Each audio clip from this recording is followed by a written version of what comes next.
Hi guys, आज का leet code daily है closest prime numbers in range. तो हमें दो पॉजिटिव इंटीजर्स दे रखे हैं, लेफ्ट और राइट।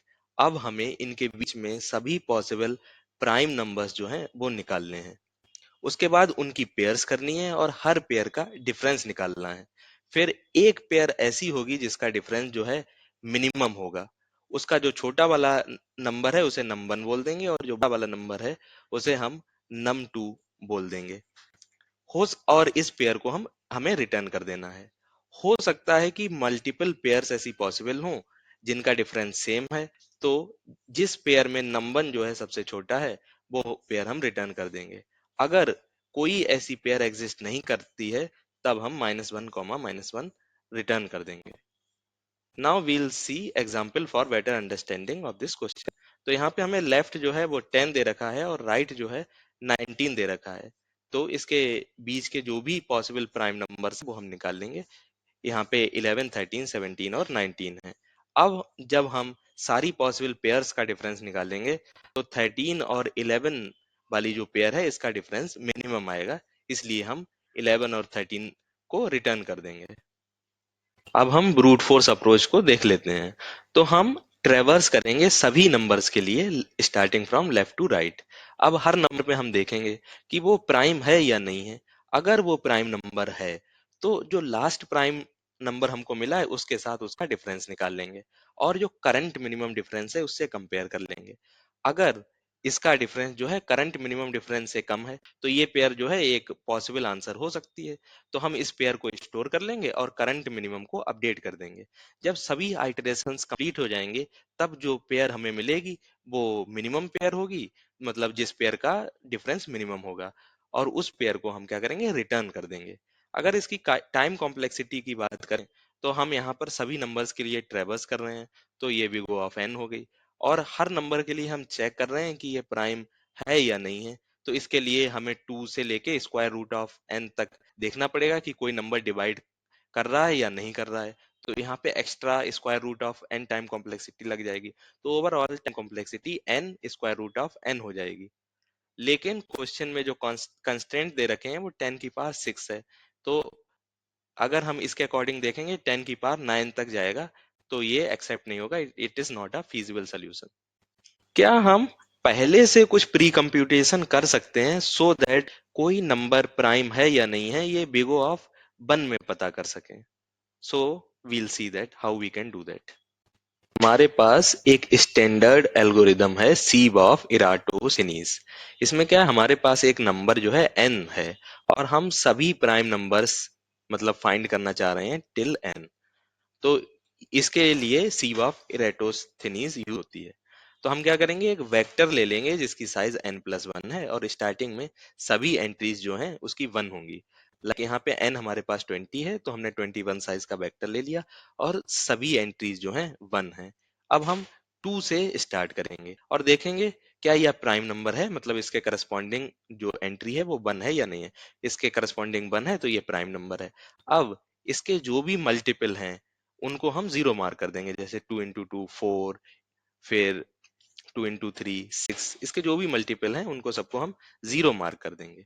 उसके बाद हम 3 पे जाएंगे। इसके जो भी मल्टीपल हैं 3 × 2 6, 3 × 3 9 एंड सो ऑन, सबको हम जीरो मार्क कर देंगे।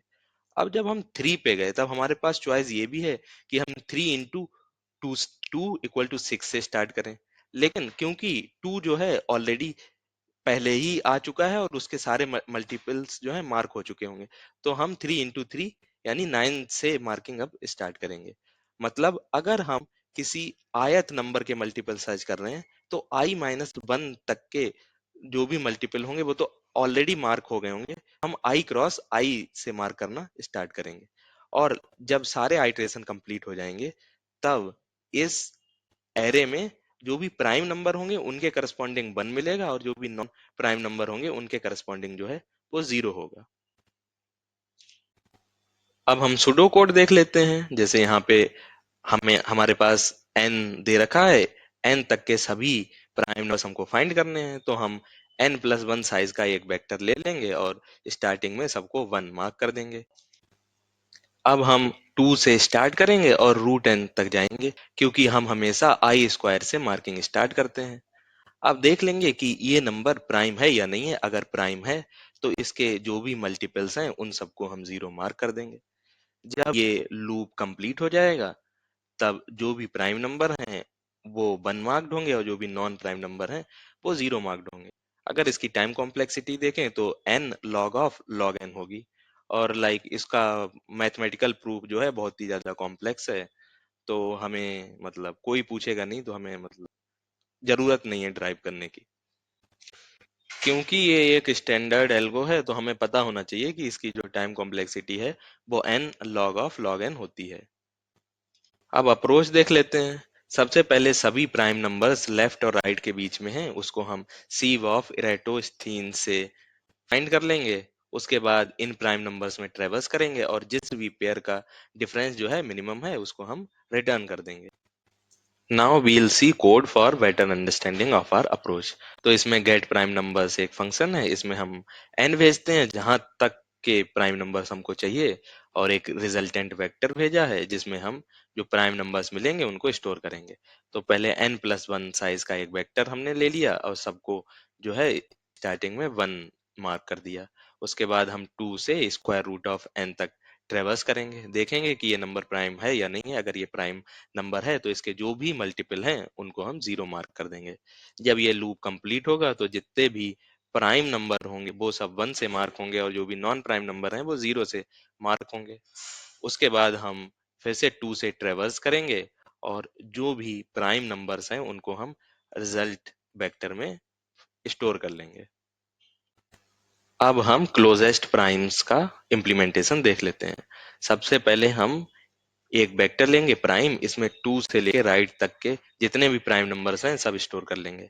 और रिजल्टेंट वेक्टर लेंगे जिसमें हम अपना रिजल्ट स्टोर करेंगे और स्टार्टिंग में -1 से इनिशियलाइज कर देंगे, क्योंकि यही डिफॉल्ट हमारा रिजल्ट है। अगर हमें कोई रिजल्ट नहीं मिला, वैलिड रिजल्ट नहीं मिला, तो -1 को रिटर्न करना है। फिर get prime numbers function call कर देंगे और जो हमारा प्राइम वेक्टर है इसमें जो भी 2 से लेके राइट तक के प्राइम नंबर्स होंगे वो हम स्टोर करवा लेंगे।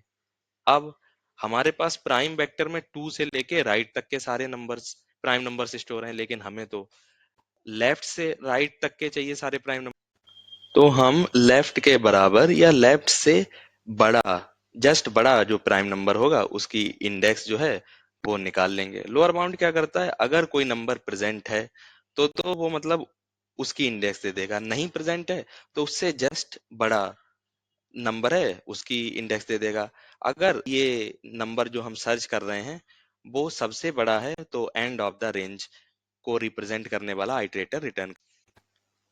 अगर लेफ्ट इंडेक्स जो है वो लास्ट इंडेक्स है या एंड ऑफ रेंज के करस्पॉन्डिंग आइटरेटर को रिप्रेजेंट कर रहा है तो इस केस में हमारे पास कोई भी फीजिबल पेयर नहीं मिलेगी।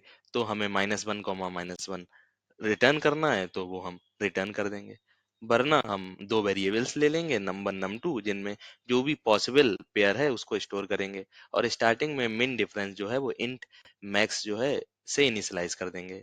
अब हम प्राइम वेक्टर जो है उसमें लेफ्ट इंडेक्स +1 से ट्रेवर्स करना स्टार्ट करेंगे। अगर prime of I minus prime of I -1 is less than minimum difference तो ये एक फीजिबल पेयर है, तो हम num1 और num2 में इसको स्टोर कर लेंगे और जो मिनिमम डिफरेंस है उसको भी हम अपडेट कर देंगे। जब ये सारे आइटरेशंस कंप्लीट होंगे तो जो num1 num2 जिस पेयर को रिप्रेजेंट कर रहा होगा वही हमारा जो है फाइनल आंसर होगा, वही उसका डिफरेंस जो है वो सभी पॉसिबल पेयर से मिनिमम होगा। तो हम उसको रिजल्ट वेक्टर में स्टोर करवा देंगे और लास्ट में रिजल्ट वेक्टर जो है वो हम रिटर्न कर देंगे।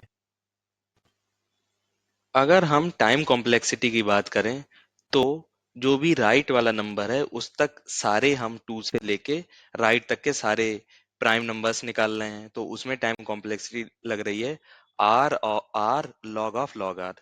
और ये वाला जो लूप है वो राइट माइनस लेफ्ट तक चल रहा है, तो ओवरऑल टाइम कॉम्प्लेक्सिटी हो गई R log R plus R minus L. अगर स्पेस कॉम्प्लेक्सिटी की बात करें तो केवल हम जो प्राइम नंबर्स हैं उसके लिए ही एक एडिशनल वेक्टर जो है वो ले रहे हैं, तो वो हो गई विगो ऑफ आर।